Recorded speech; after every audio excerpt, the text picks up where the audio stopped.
beharrezkoa dela, ez bakarrik gure adineko pertsonentzat, baita ere jende nagusiagoentzat. Iruditate oso erabilgarria, ze normala da edade hauetan kasu hauek pasatzea, ze edaten dugu eta ez dugu autokontrol suficientea. Bueno, nik uste dut olako gauzak jadeko zela argi ekitaldi hau baino lehenago, baina, klaro, ikusten duzu zenean adibideak, azkenean gero eta oraindik gehiago, pentsatzen duzu zer aldan pasau.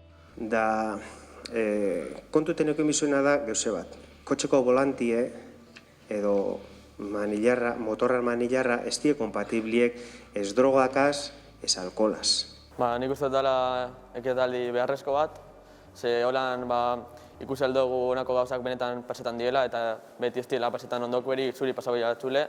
Ze askok pentsetan dugu gu garela azkarrena, garela trebiena eta holako gauzak eiako dela guri pasauko, baina holan ikusi dugu pasau jatzule zuri eta ez da zetan zure errua izen behar. Ze igual ondoko ekein eran dau eta hartu dugu kotxie eta gero zuk azkenien pagauko duzu berak egin dako erabakia. Formatu desberdina da, orduan ondo dau, ze gehienetan ikusten duguna da pertsona bat elkarrizketatzailea berbetan beste pertsonekaz, eta ondo da. Badakizu zergatik dagoen trafiko istripu bat izateko arrisku gehiago tabernen inguruan? Zaila, Alkola bai? Oso.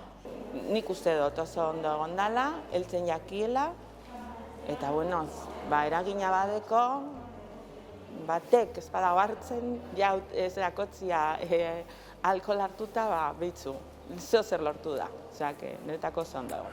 Una frase, una palabra, pues reflexión, diría.